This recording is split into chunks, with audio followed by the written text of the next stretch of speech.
வணக்கம் ஜெயஹிந்த். இன்னைக்கு வளைகுடாவில் நடக்கக்கூடிய யுத்தத்தை பற்றி ஒரு மிக முக்கியமான அப்டேட் பார்க்க போகிறோம். நேற்று ஒரு பாசிட்டிவான ஒரு செய்தி வந்துச்சு. ஈரானுடைய அதிபர் பெஷ்கியான் அவர்கள் வளைகுடா நாடுகள்கிட்ட மன்னிப்பு கேட்டு உங்களை தாக்குனதுக்கு என்னை மன்னிச்சுக்கிங்க, இனிமேல் நாங்கள் உங்களுடைய இதை தாக்க மாட்டோம், உங்களை ஆக்கிரமிக்க நாங்கள் வரல, உங்கள் மேலே போர் தொடுத்துன்னு வரல, இது ஒரு துரதிருஷ்டவசமானதுன்னு சொல்லிட்டு அதன் பிறகு ஒரு கடைசி டேக்லைன் ஒன்று வைக்கிறார். அது என்ன டேக்லைன் அப்படின்னா, உங்களுடைய நாடுகளை எங்களுக்கு எதிராக அமெரிக்கா மற்றும் இஸ்ரேல் பயன்படுத்தாத வரைக்கும் நாங்கள் உங்களை தாக்க மாட்டோம் அப்படின்றதா. அப்போ இது இந்த செய்தி வரும்பொழுது நம்ம சேனல்ல அப்பதான் போட்டிருந்தோம், துபாய் ஏர்போர்ட் மீண்டும் தாக்கப்பட்டு எமிரேட்ஸோடைய எமிரேட்ஸ் ஏர்லைன் நிறுவனம் ஒரு பதிவை வெளியிட்டிருந்தாங்க. 31ஆம் தேதி மார்ச் வரைக்கும் எல்லா ஃப்ளைட்டையும் நாங்கள் கேன்சல் பண்ணுறோம், நீங்கள் யாரும் ஏர்போர்ட்டுக்கு வர வேணான்னு சொல்லிட்டு. பிறகு அரை மணி நேரம் கழித்து மீண்டும் அவங்க இது பண்ணாங்க, இல்லை நாங்கள் ஏர் ஆப்ரேஷன்ஸை ரெஸ்யூம் பண்ணுறோம் அப்படின்ட்டு. ஸோ பயங்கர கன்ஃபியூஷனாக இருக்கக்கூடிய டைமில் இது ஒரு பாசிட்டிவான ஒரு செய்தியாக பார்க்கப்பட்டுச்சு. பட் இதில் இருக்கக்கூடிய மெசேஜிங், பொலிட்டிக்கல் மெசேஜிங்கை நம்ம ஒத்து கவனிக்கணும். ஏன்னா ஈரான் இப்போ தாக்கிட்டு இருக்கிறது அதிகபட்சமாக பார்த்தீங்கன்னா யுஏஇ, குறிப்பாக துபாய் மற்றும் அபுதாபி, மற்றும் துபாய் அபுதாபியில் இருக்கக்கூடிய போர்ட்டு விமான நிலையமாக இருக்கட்டும், இல்லை அவங்களுடைய கப்பல் துறைமுகமாக இருக்கட்டும், அதன் பிறகு அமெரிக்காவுடைய பேசஸ். ரெண்டாவது பார்த்தீங்க அப்படின்னா பஹ்ரைனில் இருக்கக்கூடிய யூஎஸ் மிலிட்ரி பேசஸ், மற்றும் அடுத்தது பார்த்தீங்கன்னா குவைத்தில் இருக்கக்கூடிய மிலிட்ரி பேசஸ், சிவிலியன் டார்கெட்ஸ்.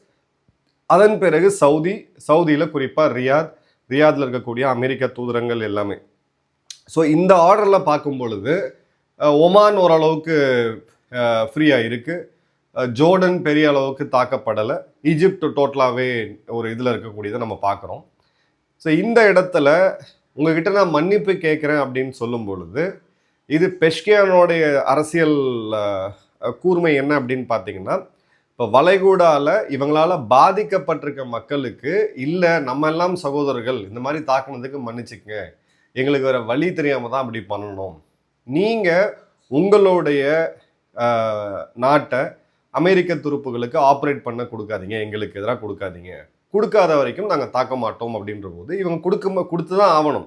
இப்போ கத்தார், சவுதி போன்ற நாடுகள்ல இருந்து தான் இந்த தாக்குதலை அதிகபட்சமாக அமெரிக்கா நடத்திக்கிட்டு இருக்காங்க.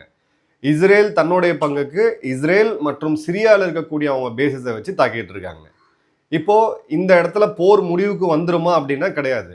ஆனால் அவர் கிளியர் கட்டாக 3 விஷயம் பண்ணியிருக்காரு. ஒன்று, அவங்களுடைய தாக்குதலை நியாயப்படுத்துறது.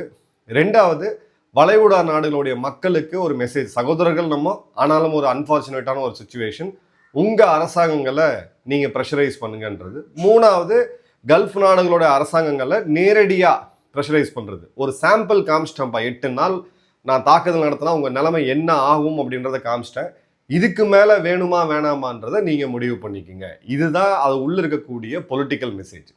இன்னொரு பக்கம் ட்ரம்ப் எடுத்தீங்கன்னா அவர் ஒரு ஸ்டெப் மேலே போகிறார். முதல்ல என்ன சொன்னாங்க, அந்த நெகோசியேஷன்ஸ் பீக்கில் போயிட்டு இருக்கும்போது, பேச்சுவார்த்தை போயிட்டு இருக்கும்போது யூஎஸ் 3 விஷயத்த உறுதியாக நிற்கிறாங்க.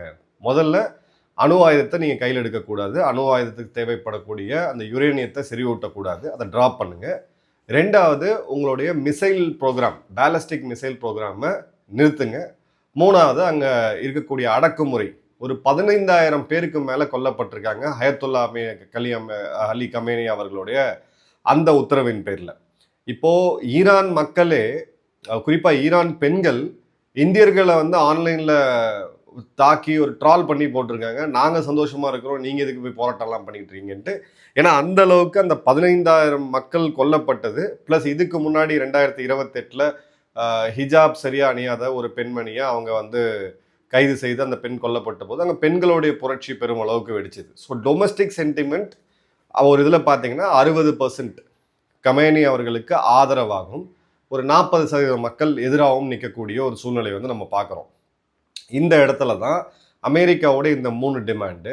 அப்புறம் பார்த்தீங்க அப்படின்னா இப்போ எங்கே நிற்கிறாங்கன்னா, அன்கண்டிஷனல் சரண்டர், நீ சரண்டர் ஆகணும், புது அரசை நாங்கள் உருவாக்கும், புது அரசு எப்படி உருவாகணுன்றதுல அமெரிக்காவுடைய பங்கு இருக்கும், அதே மாதிரி உங்களுடைய அசெட்ஸை நாங்கள் சீஸ் பண்ணுவோம். ஸோ அமெரிக்காவுடைய இப்போ ட்ரம்ப் அவர்கள் சுகர் கோட் பண்ணுறது கிடையாது. பைடன் புஷ் அவர்கள்லாம் பார்த்தீங்கன்னா டெமோக்ரஸி ஜனநாயகத்தை காப்பாற்றுறோம், மக்களை காப்பாற்றுறோம்னு சொல்லிட்டு இவங்க ஹாலிவுட்டில் பார்த்தீங்கன்னா பல திரைப்படங்கள் எடுத்திருப்பாங்க. உலகம் முழுக்க ஜனநாயகம் எங்கே பாதிக்கப்பட்டதோ அங்கே போய் அமெரிக்கா நிற்குதுன்ட்டு. ஸோ ட்ரம்ப்பை பொறுத்த வரைக்கும் இப்போ இருக்கக்கூடிய ஐஆர்ஜிசி கம்ப்ளீட்டாக சரண்டர் ஆகணும். புது அரசாங்கம் ட்ரம்ப்போடைய அரசாங்கமாக இருக்கணும். எப்படி வெனிசுலாவை ஒரு ஆட்சி செஞ்சுட்டு இருக்காரோ அதே மாதிரியான ஆட்சி இங்கே வேணும். அங்கே இருக்கக்கூடிய எண்ணெய் வளமும் அமெரிக்காவுக்கு வேணும். ஸோ மூணுமே அப்பட்டமாக தெளிவாயிருச்சு. அதை அவரே சொல்லிட்டாரு. சொல்லாத ஒரு விஷயம் என்ன அப்படின்னு பார்த்தீங்கன்னா strait of Hormuz. Strait of ஹார்மூஸோடைய கண்ட்ரோலை அமெரிக்கா எடுத்துட்டாங்க. இப்போ பனாமா கிட்ட வரைக்கும் சைனா ஆதிக்கம் செலுத்தி பனாமாவை அவங்க மீட் எடுத்திருக்கிறாங்க. சூயஸ் கால்வாய் துருக்கி மற்றும் இந்த நாடுகள்கிட்ட இருக்குது. துருக்கி ஒரு அமெரிக்காவுக்கு சப்போர்ட்லாம் இருக்கக்கூடிய ஒரு நாடு. மூணாவது மிகப்பெரிய ஒரு தாக்கத்தை ஏற்படுத்தக்கூடியது ஸ்ட்ரெயிட் ஆஃப் ஹார்மூஸ். இதை கையில் எடுத்துட்டாங்க அப்படின்னா சைனாவை அமெரிக்கா டோட்டலாக கார்னர் பண்ணிடுவாங்க. இதுக்காக தான் கோடிக்கணக்கான பணத்தை செலவு பண்ணி 2010 இவங்க வந்து அந்த one belt one road initiative அப்படின்னு சொல்லி பேர் வச்சு இந்த மாதிரி இதில் மாட்டிடக்கூடாது அப்படின்றதுக்காக தான் ஒரு நாட்டோடைய நிலம் வழியாக, அதாவது நம்ம சாலை வழியாக மலைகள் வழியாக போட்டு பைப் லைன் எடுத்துகிட்டு வரணும் அப்படின்னு பார்த்தாங்க. அதான் அந்த ஈரான்லேருந்து இங்கே வரக்கூடிய ஒரு பைப் லைன் இருக்கிறத நம்ம பார்க்குறோம். ஸோ இந்த சோக் பாயிண்ட்டை அவங்க கையில் எடுக்கணும் அப்படின்றது அப்ஜெக்டிவ். ஈரான் தெளிவாக அதில் என்ன பண்ணாங்கன்னு பார்த்தீங்கன்னா நம்ம ஊர் தொலைக்காட்சிகள் உடனடியாக ஈரான் சரண்டர் ஆகிடுச்சுன்னு சொல்லி ஒரு நியூஸை போட்டு விட்டாங்க. பல பேர் எங்கிட்டே கேட்டாங்க, ஈரான் தெளிவாக சொல்கிறது நாங்கள் சரண்டர் ஆக மாட்டோம் அப்படின்ட்டு. இப்போ அடுத்தது அமெரிக்காவுடைய சில மிலிட்ரி மூமெண்ட்ஸை பார்க்கும் பொழுது அமெரிக்க வீரர்கள் எப்படி 2003 ஈராக்கில் போய் இறங்கினாங்களோ அதே மாதிரி இப்போ ஈரானில் இறங்குறதுக்கான ஒரு வாய்ப்பு நிச்சயமாக தெரியுது. இதை வந்து ஒரு ப்ரொஜெக்ஷனாக மட்டும் நம்ம பார்க்க முடியாது. ஏன்னா போன முறை ப்ரொஜெக்ஷன் கிடையாது, இது ஒரு போராக தான் போகும்னு நம்ம சொல்லியிருந்தோம். இப்போ அதே மாதிரி தான் நடந்திருக்கு. ஸோ கிளியர் கட்டாக இந்த இடத்துல அவங்க ஒரு டார்கெட் பண்ணுறாங்க. ஒரு லிமிட்டட் இன்டர்வென்ஷனாக இல்லை அங்கே இருக்கக்கூடிய சில ஸ்பெசிஃபிக் இன்புட்ஸை வச்சு குறிப்பிட்ட சில இடங்களை கையில் எடுத்துகிட்டு ஒரு ஆட்சி மாற்றத்தை கொண்டு வரலாமா அப்படின்ட்டு. ஏன்னா ஆட்சி மாற்றம் இப்போ கண் முன்னாடி ஒன்றுமே கிடையாது. ஏன்னா என்னோட இருக்கக்கூடிய ஒரு ஈரானிய நண்பர்கிட்ட பேசும்பொழுது அயத்துல்லா அவர்களுக்கு கடுமையாக எதிர்க்கக்கூடிய ஒரு நபர், அந்த கொடுங்கோல் ஆட்சின்னு வர்ணிக்கக்கூடிய நபர். பட் அவரே என்ன சொல்கிறாரு அப்படின்னு பார்த்தீங்கன்னா இது ஒரு பழமையான நாடு. இப்போ நீங்கள் அரேபியாவில் இருக்கக்கூடிய கல்ஃபில் இருக்கக்கூடிய நாடுகள்லாம் எடுத்திங்கன்னா ஒரு ட்ரைபல் பாப்புலேஷன் சிறு லெவலுக்கான ஒரு குழுவாக இருப்பாங்க. அவங்களுக்கு வந்து தேசபக்தி அப்படின்றதெல்லாம் பெருசாக இருக்காது. தன்னுடைய தேசம் அப்படின்ற அந்த ஒரு ஒரு பசை இருக்காது, அந்த அஃபெக்ஷன் இருக்காது. ஆனால் ஈரான் ஒரு பழமையான பெர்ஷிய கலாச்சாரம். மத ரீதியாக அவங்க சமீபமாக ஒரு 300 வருஷங்களுக்கு முன்னே தான் அவங்க மாறினாங்க. பட் கலாச்சாரம் அப்படின்றது உள்ளே இருக்குது.